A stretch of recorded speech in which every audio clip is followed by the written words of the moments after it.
Hello ladies and gents, Corvus here and welcome to my Dark Souls 3 boss tier list. In this video we'll discuss what are some of the best and worst bosses in the game by ranking them into tiers, starting from worst to best.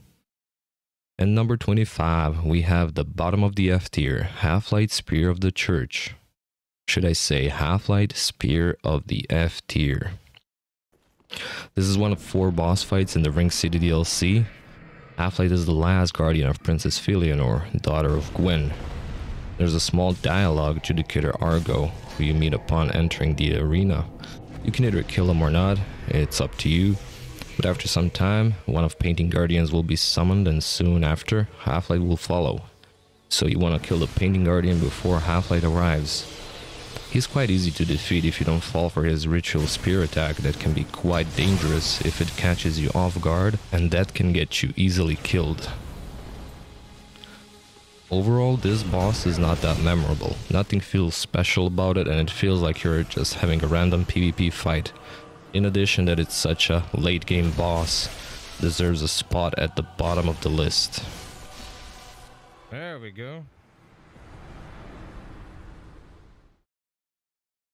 Coming at number 24, we have Deacons of the Deep.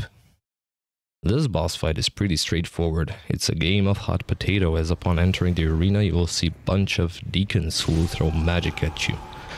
They won't do a lot of damage, so you should be as offensive as you can. The only thing you don't want to allow them to do is circle you, because even if they do low damage individually, in numbers they can drain your HP quite fast. So make sure you have some good AoE attacks to escape if you get circled. The key to winning this fight is to kill deacons who are glowing red and doing it as fast as possible, as they will start channeling a curse spell that will kill you the moment the bar is filled up, if it takes you too long. I died this way because I wanted to take my time. I saw the bar filling up but didn't know I would instantly die, regardless if I had full HP or not. This is one of the easiest battles, as reaching it was more challenging than the boss itself. Yeah, huh? Yeah, huh?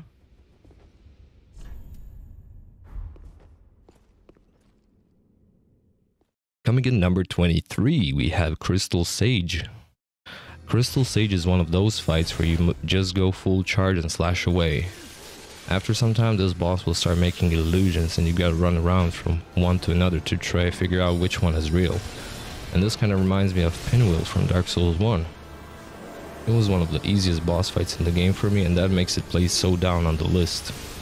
Crystal Sage is weak to almost every type of damage except obviously magic, meaning you can easily wreck it with almost any weapon you have in your inventory. Arena for this boss fight doesn't have any special memorable features because it's basically a ruin. Boss design itself is alright, but the fact you meet another mini-boss version in the Grand Archives, in addition to easy difficulty, places it in the F tier. And number 22, we have Ancient Wyvern. Ancient Wyvern is what I like to call a scripted boss fight. For such a legendary looking boss, it was quite disappointing to realize how you're supposed to kill it. Upon entering arena, you will be greeted by menacing large wyvern, and after realizing your attacks are doing insignificant damage, it becomes clear that there's a path you gotta follow, fighting some enemies in the way that leads to a high ground. From there, you will do a Leap of Fate plunge attack. How am I supposed to do a plunging attack here, bro? What the hell? It would have been a lot better if you were to fight him normally to a certain percentage of his health down and then have part of the arena destroyed or something, and him forcing you to find a way to get to the high ground to do the plunge attack for a finisher. Instead, we just gotta rush to the platform for a one-hit KO. Okay, here goes nothing.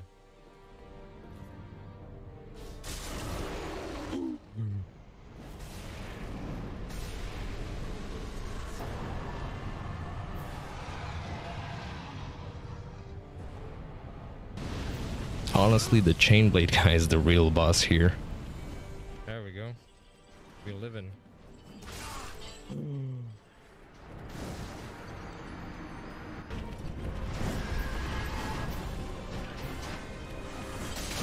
Alright.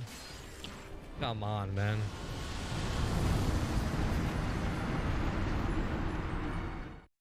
And ending the F tier with number 21. Champion Gravetender.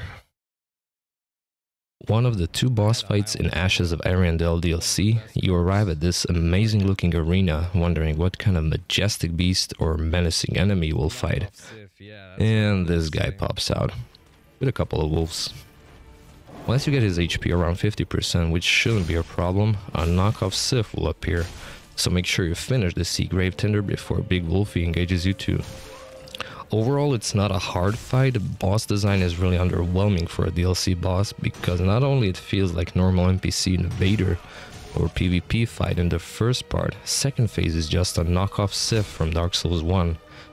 We're gonna call it Walmart Sif or Sif from Wish, however you want to call it. It's just the only good thing about this boss fight is soundtrack, epic like in every other boss fight, and of course arena looks really cool, but just that is not enough for being anything higher than the F tier.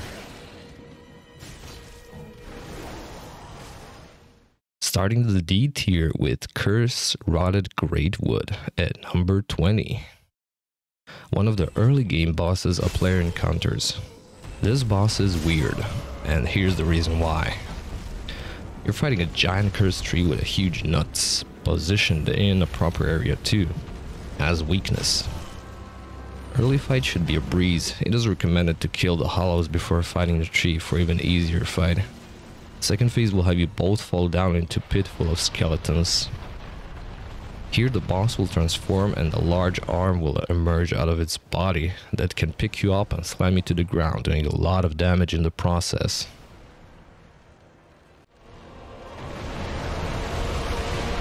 He pissed himself. He pissed himself. Urinating all over the place. This boss shouldn't be a problem for most players as its weaknesses are fire, slash, thrust, and of course family jewels. You know what they say, if nothing else works, kick him in the nuts. Bro.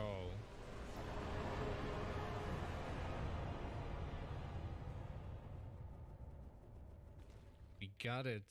Got it. At number 19 we have High Lord WOLNIR. I bet a lot of people got jump scared when they first bumped into this boss. Boss design and soundtrack is sinister and well made. Too bad his weaknesses can be more highlighted than it is. During fight he will summon a bunch of skeletons and scale the wheels to attack you, so make sure you get rid of them. Attacking his bracelets guarantees easy win. Make sure you don't get under him because Cloud underneath him drains HP like crazy. And of course you gotta finish the fight fast, because if you don't finish the fight fast, you're kinda gonna reach dead end, where you're gonna be up against the wall and him getting closer and closer. Unfortunately, he doesn't have a unique or big arsenal of attacks to throw at you, and his moves are easy to read and dodge. Overall, nothing special of a boss except good aesthetics to be placed high on the list, so D tier it is. At number 18, we have WORDT of the Boreal Valley. This early game boss is located perfectly, as defeating such a beast in early levels where you just started the game feels so satisfying.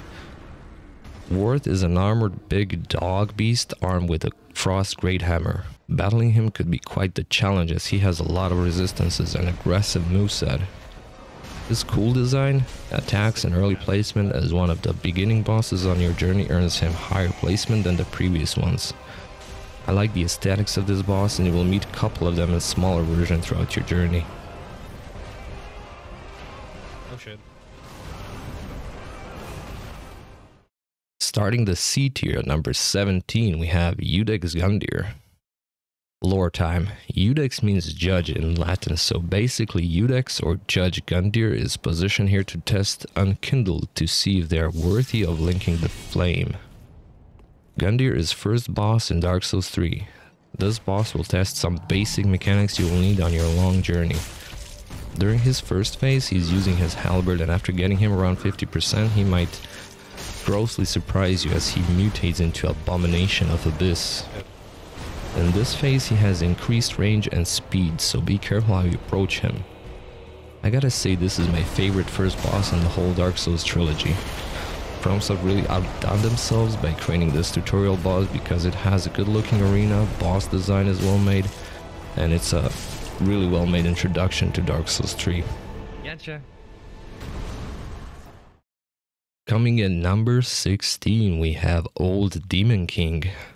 Now this boss gave me some troubles. First phase is not that harsh, but when you trigger his second phase, this is where the fun starts. He's not a typical swift attack aggressive boss that doesn't give you time to fall back and reset the pace of the fight. After giving some thoughts, I actually had fun beating this boss. He also has more than just 2-3 attacks, which makes the fight that more interesting. But be sure if you get too greedy to deal some extra damage to him, he will demolish you and probably kill you. Happened to me more times than I want to admit. Bonus point for arena filled with dead demons, and the soundtrack gives me that nostalgic Dark Souls 1 vibe.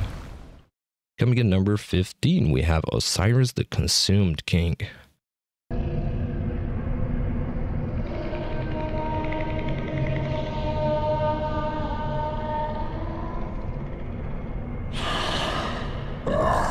You ignorant slaves. Finally taken notice, have you? Of the power of my beloved Ocelot, child of dragons. Well, I will not give him up, for he is all that I have. I'm gonna say right from the start, voice acting for this boss is awesome. Unfortunately, I found out that this boss would have been a lot more morbid than it is. You will have to look up how it would have turned out if they didn't have to scratch out the original idea behind the invisible Ocelot, which is referring to an invisible child in his arms. Ambient and soundtrack is fitting the boss perfectly. In the second phase, he becomes a lot more aggressive, and if devs, because of controversy, didn't have to scrap the idea of a visible abomination of a child being crushed into the ground by his second phase, where he goes rabid on all 4 legs, we would have one very morbid boss. Overall, a well-designed character, but mediocre fight. Maybe I was too overleveled or something, I don't know, but this boss wasn't that much of a challenge to me.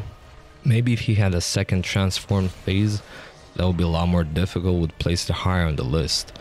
Also, this boss kind of fits Bloodborne's world more than it does Dark Souls 3, but bonus points for making it morbid. Finishing C tier with number 14, we have YHORM the Giant. Why would one of the Lords of Cinder be so low on the list? Well, the main reason is yet another scripted fight. In order to do any meaningful damage to this boss, you must use the Storm Ruler that is found near YHORM's throne. As YHORM has the highest HP in the whole game, and he is very weak against Storm Ruler's weapon art, which takes a bit of charging up to reach its full damaging potential. Once released, the attack does massive damage to YHORM and staggers him, giving you time to charge your weapon art again. To be honest, using this weapon art on this boss is awesome. The good things about this boss: another epic soundtrack, boss design, arena, and one of optional things, you can fight him alongside Siegward. Oh, no stamina? Because they're old buddies, and Sieg's quest is to put his old friend out of misery and end his cursed fate. The bad things, I gotta say again, scripted fight eliminates the whole challenge, at least for our first playthrough. You can always take a more challenging approach and not use the Storm Ruler, but they eliminated potential of being one of the best boss fights to being just an average one instead. Alright, we're halfway through and start of a B tier. At number 13, we have Dancer of the Boreal Valley. Alright, this has to be one of the weirdest bosses in the game. Dancer's moveset will have you tripping because they are hard to read, and you will end up dodging way too early or way too late. Dancer has matching swords just like Pontiff SULYVAHN. She will use her flaming sword that deals a lot of damage to you, and at the start won't be as aggressive until you take her down to around 50%, as she will pull out a second sword and start doing spinning attack combo that deals massive damage if you get caught in it. During the fight, arena will start lighting up on fire and more until you eventually defeat her, which makes the whole fight that more epic and atmospheric.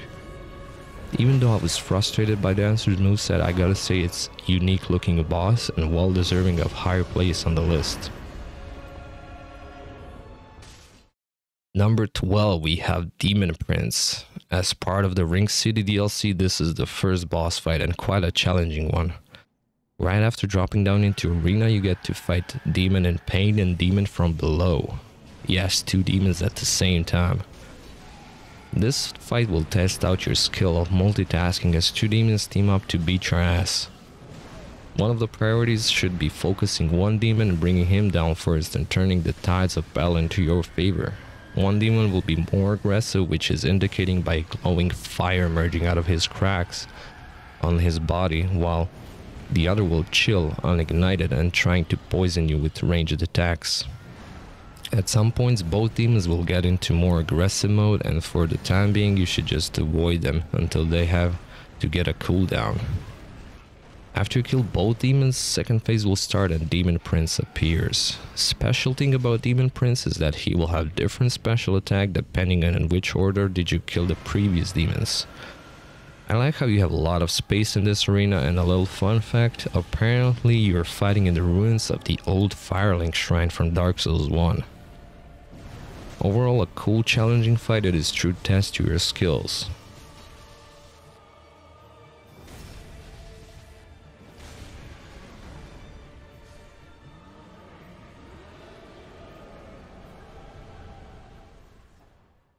Coming in number 11, we have ALDRICH, Devourer of Gods.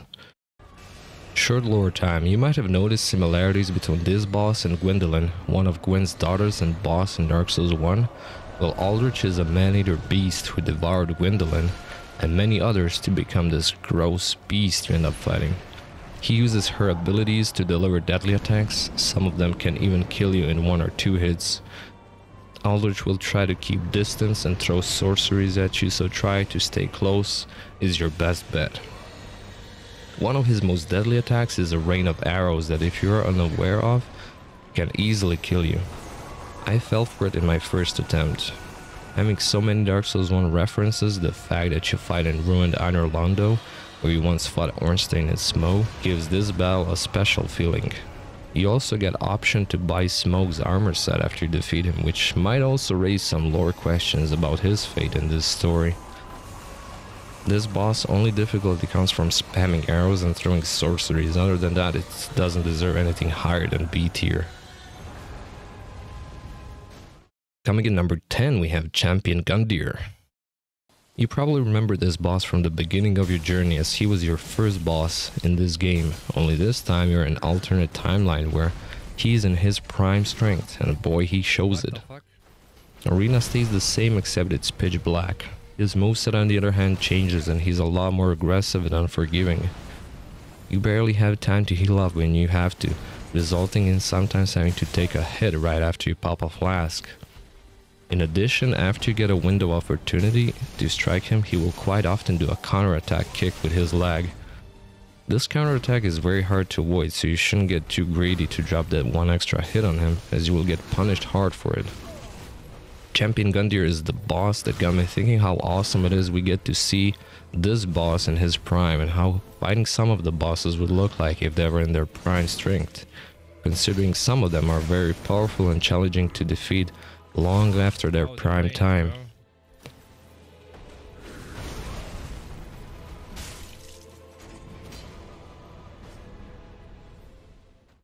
With that said, we are closing the B tier list and opening the A tier list of bosses, also what I consider the top bosses in Dark Souls 3. At number 9 we have Pontiff SULYVAHN.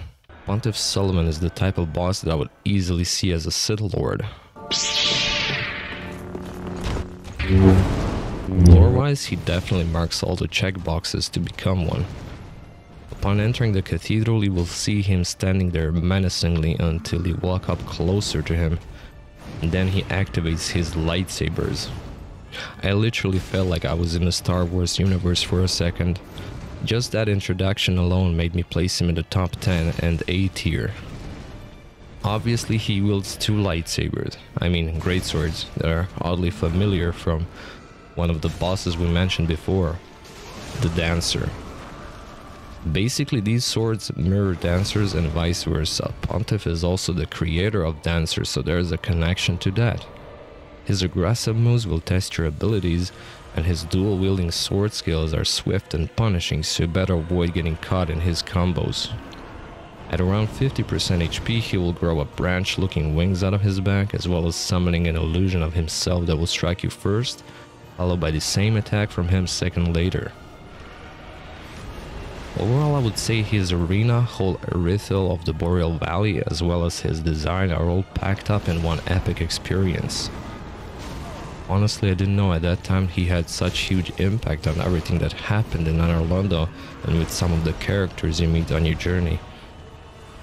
In summary, Pontiff is a boss that I will always remember.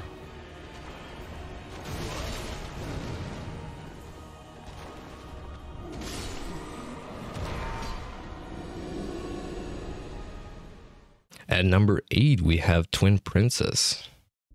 Lothric and Lorien are two prince brothers. Lothric is the younger prince and lord of Cinder, and his big bro Lorien is who you fight in the first phase alone. Lothric is using magic to enhance Lorien's abilities and also making him teleport around the arena, which might cause frustrations with locking on him and your camera zipping left and right. Lorien is wielding a flaming sword that deals high melee damage and can cast flame waves and beams when at distance. After you kill Lorien, his little bro will come to rescue and revive him, and becoming his little magic shooting backpack. In this phase you can wound both of them if you manage to strike them from behind, making this 2v1 a bit easier yet still challenging. There is some dialogue and cutscenes before the fight and after first phase, giving a bit more immersion with the characters. This fight was frustrating at times for me because part of the boss difficulty comes with weird camera behavior when Lorien teleports around you, especially if close to pillars. Nonetheless, this duo was worthy and well-designed challenge.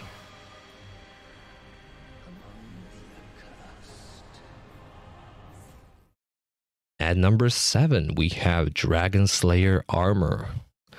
All welcome Ornstein on steroids.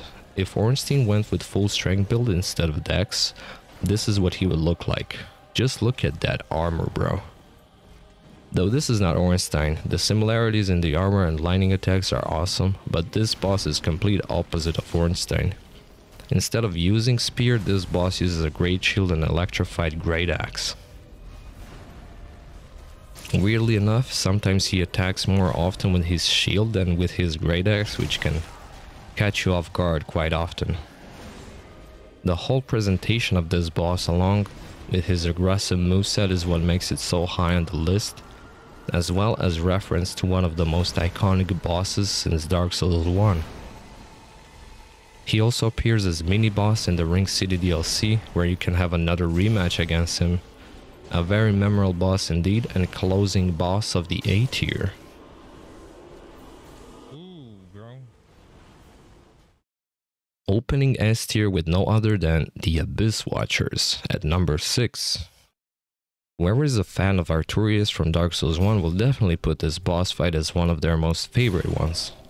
I'm so glad that Artorias, in my opinion the best boss in Dark Souls 1, has its lower place in Dark Souls 3. Sworn Watchers of the Abyss and the first Lord of Cinder boss you encounter, they follow in the footsteps of Artorias the Abyss Walker, who went on to fight dark forces of the Abyss. In the cutscene before the fight, you see two of the Abyss Watchers fighting each other until one of them prevails. This is because they will lethally intercept anyone at the smallest sign of corruption by the Abyss, and one of them took the L. At the start you will be fighting one of the Abyss Watchers and the second one will follow soon after. They are wielding a great sword and a dagger, delivering both swift and heavy attacks. After some time, one of the fell corrupted Watchers will rise up and attack the boss too, so use that to your advantage.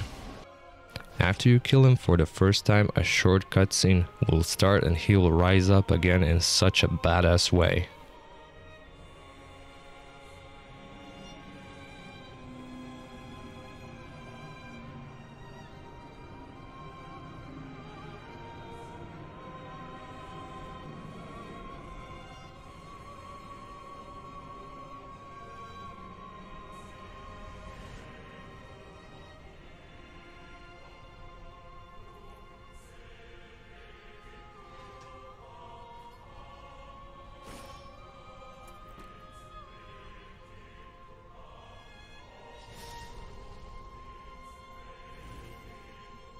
NAMELESS.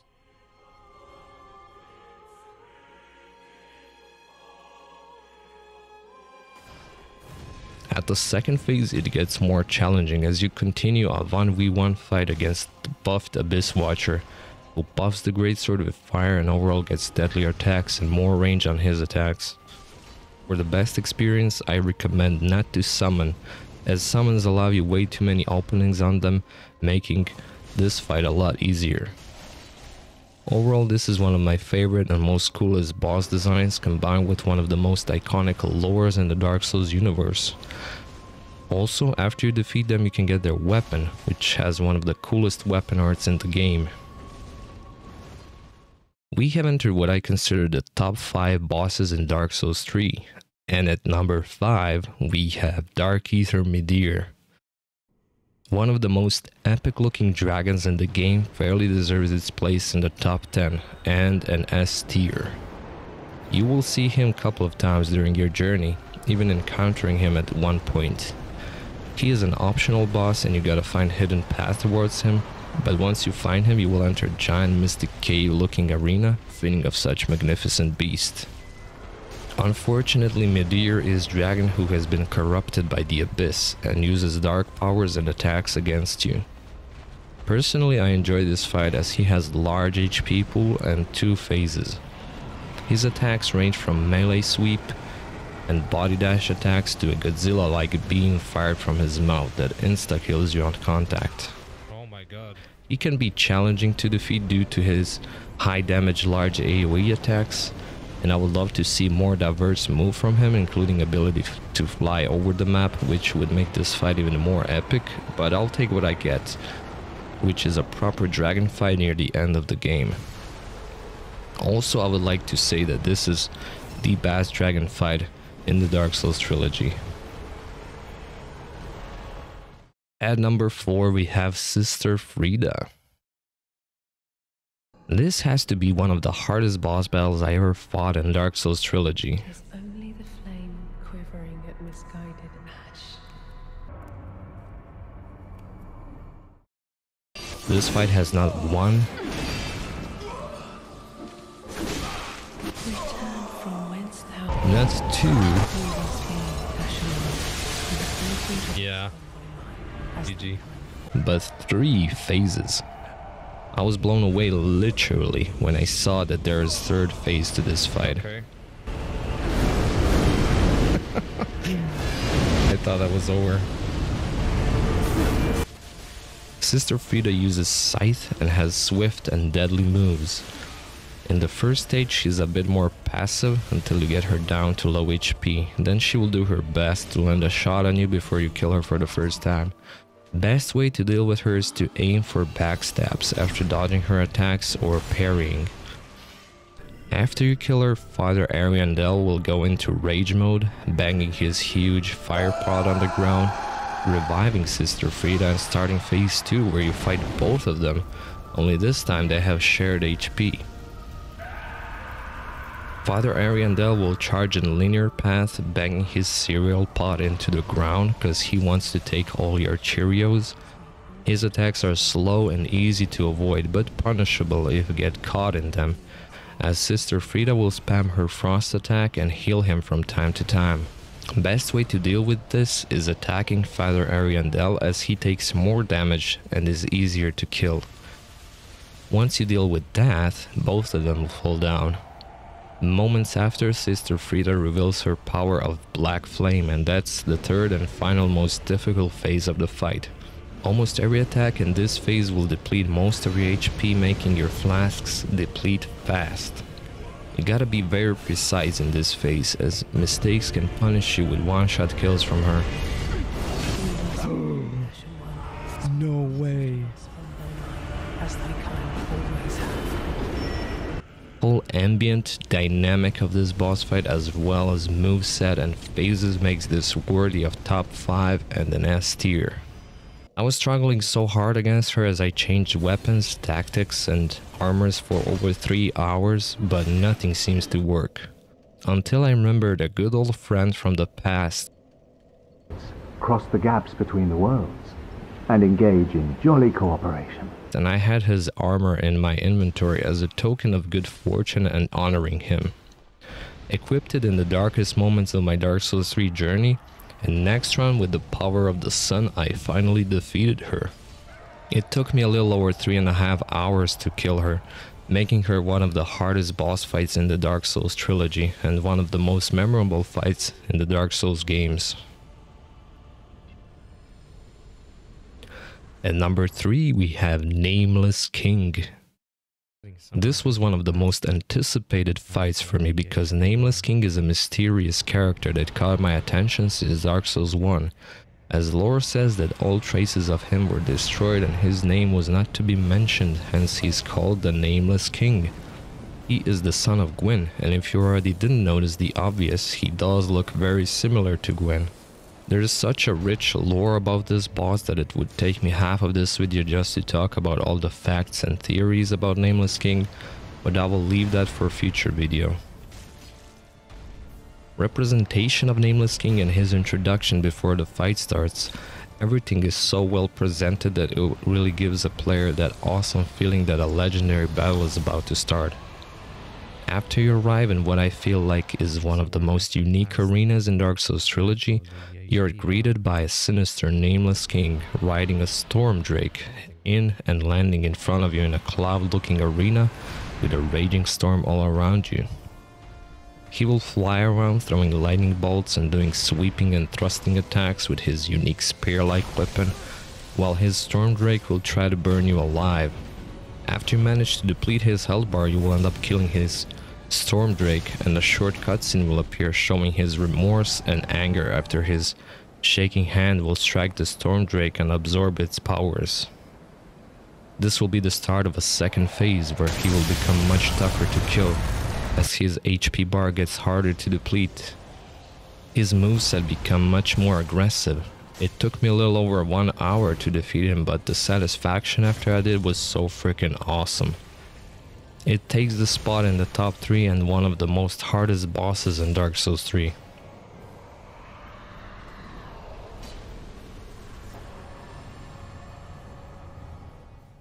At number 2 we have Soul of Cinder.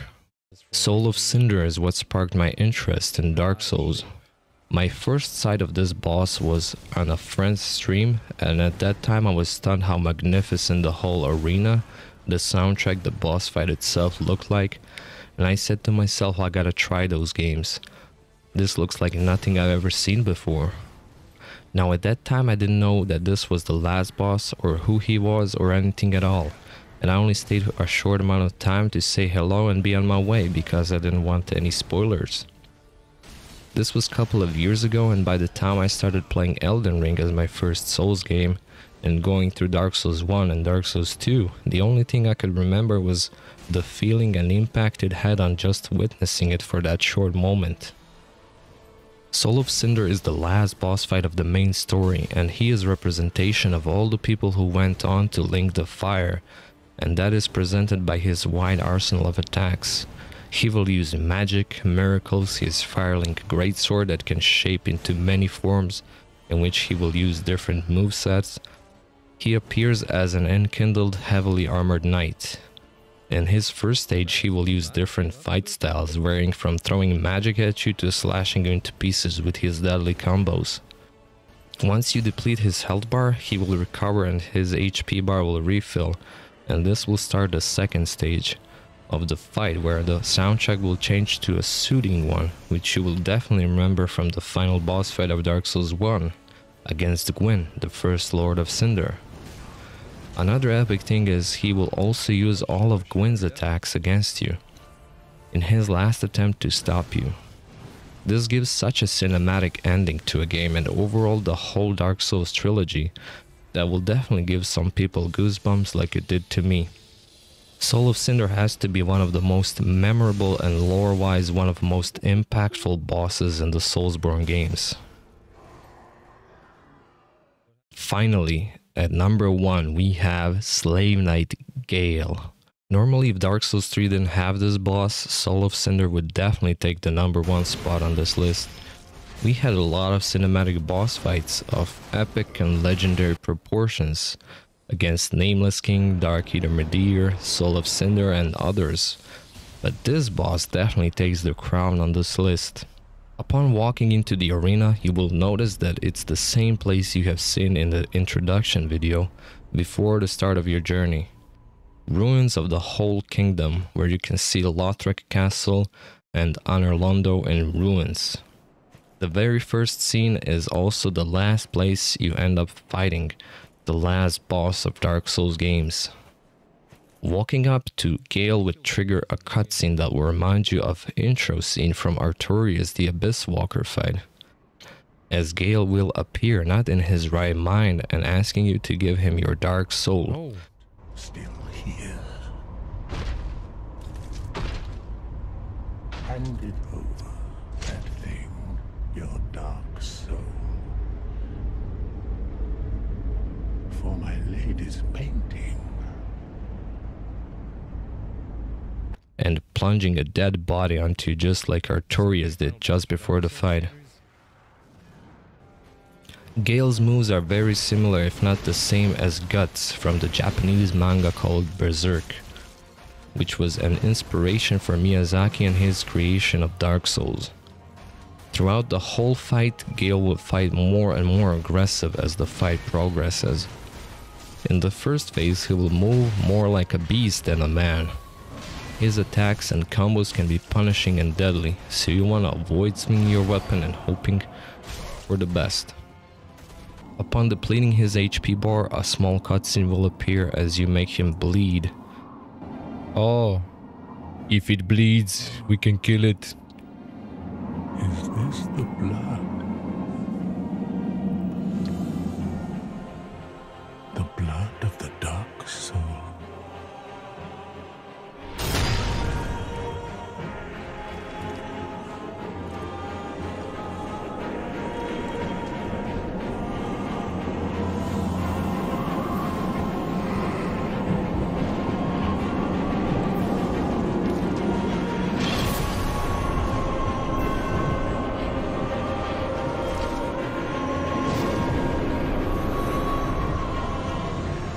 His fighting style and stance changes to that feeling of a true warrior rather than just sweeping around on all four like a beast. His appearance changes too as his cape grows longer and bigger while also emitting a dark red energy with skull patterns. He also becomes a lot more aggressive and gives a lot smaller window of opportunity to strike him back. In between melee attacks that are often followed up by his cape that can also damage you, he will use his repeater crossbow to really keep you on your toes. I was blown away how the second phase shifts the entire fight into a cinematic masterpiece, as arena grows darker with the storm and lightning strikes all over the arena, with probably the best soundtrack in the game too.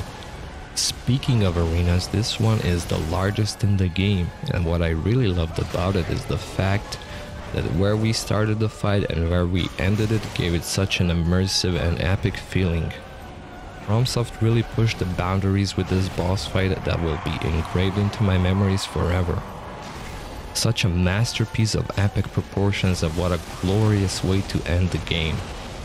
Slave Lady GAEL is the #1 and closing boss fight of this video. I hope you all enjoyed watching this as much as I enjoyed experiencing this game for the first time and putting all these memories into making this video.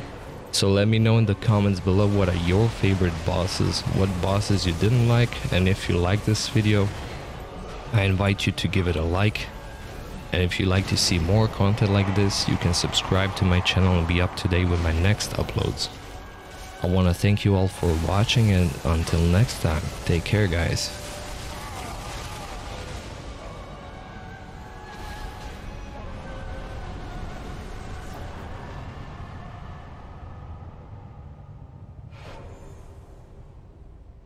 Yes!